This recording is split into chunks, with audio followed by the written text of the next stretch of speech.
Baik, Assalamualaikum warahmatullahi wabarakatuh. Hari ini kami dari kelompok 7 akan mempresentasikan materi tentang pentingnya bauran pemasaran global, saluran distribusi dan logistik, serta komunikasi pemasaran. Sebelum memulai presentasi, saya akan memperkenalkan anggota dari kelompok 7. Yang pertama ada saya sendiri Jessica dengan NIM 2019-540, yang kedua Dea Ayu Risma dengan NIM 2019-594, yang ketiga, Sheila Indriati dengan NIM 2019-606, dan yang terakhir, Rizal Bayu dengan NIM 2019-523. Next.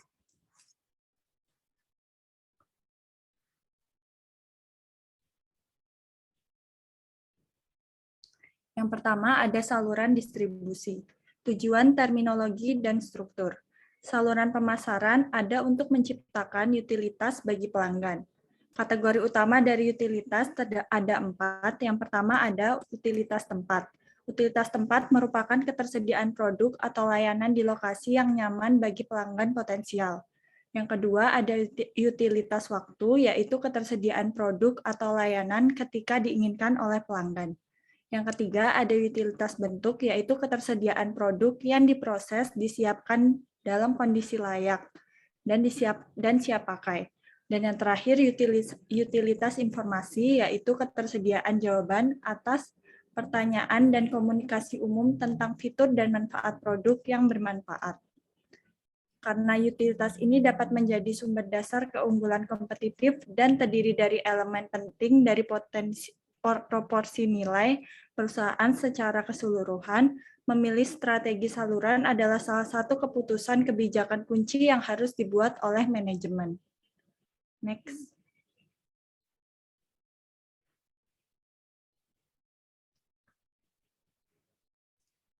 Saluran distribusi adalah sistem yang menghubungkan produsen ke pelanggan. Terdapat perbedaan saluran untuk produk konsumen dan produk industri, yaitu dalam pemasaran bisnis ke konsumen atau B2C, saluran konsumen dirancang untuk menempatkan produk di tangan orang-orang yang digunakan sendiri. Dan sebaliknya, pemasaran bisnis ke bisnis atau B2B melibatkan saluran industri yang mengirimkan produk ke produsen atau organisasi lain yang kemudian menggunakannya sebagai input dalam proses produksi atau dalam operasi sehari-hari. Selanjutnya akan dijelaskan oleh rekan saya.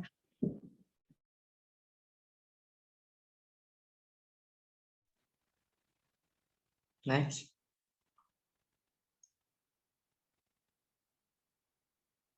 Titik awal dalam memilih pengaturan saluran yang paling efektif adalah fokus yang jelas dari upaya pemasaran perusahaan pada pasar sasaran dan penilaian cara distribusi dapat berkontribusi pada proposisi nilai perusahaan secara keseluruhan. Next.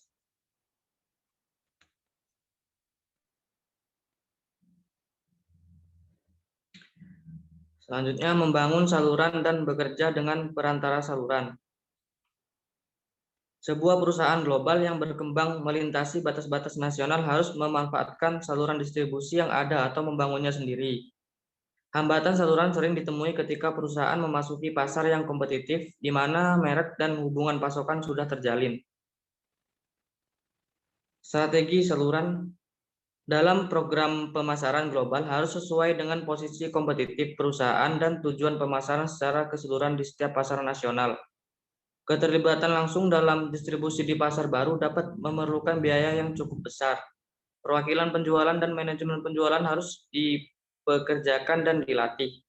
Organisasi penjualan pasti akan menjadi pecundang besar pada tahap awal operasinya di pasar baru, karena tidak akan memiliki volume yang cukup untuk menutupi biaya overhead. Oleh karena itu, setiap perusahaan yang mempertimbangkan untuk membentuk tenaga penjualannya sendiri harus siap menanggung kerugiannya untuk jangka waktu yang wajar. Selanjutnya akan dijelaskan oleh rekan saya.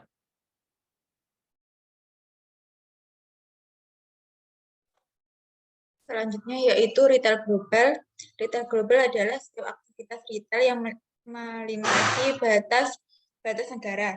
Selama berabad-abad, pedagang wirausaha telah berkelana ke luar negeri untuk mencari barang dagangan dan ide serta mendirikan operasi retail. Di dalam retail global ini ada beberapa tantangan yang dilakukan pembisnis agar dapat menjalankan bisnisnya secara berhasil, yaitu yang pertama menjaga komunikasi internal bisnis, kemudian yang kedua ada memenuhi kebutuhan konsumen, ketiga ada perkembangan cara berbelanja, keempat ada mempertahankan loyalitas dari pelanggan, dan yang kelima yaitu persaingan harga produk. Kemudian distribusi fisik, rantai pasokan, dan manajemen logistik.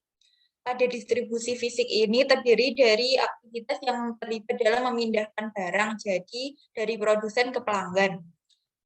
Kemudian untuk rantai nilai adalah alat yang berguna untuk menilai kompetensi organisasi karena melakukan aktivitas penciptaan nilai dalam rantai pasokan yang lebih luas.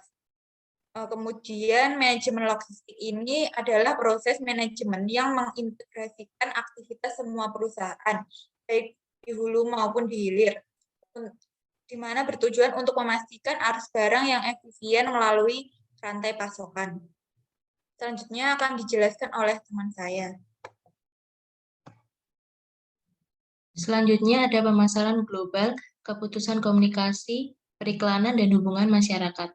Komunikasi pemasaran promosi dari bauran pemasaran meliputi periklanan, hubungan masyarakat, promosi penjualan, dan penjualan pribadi.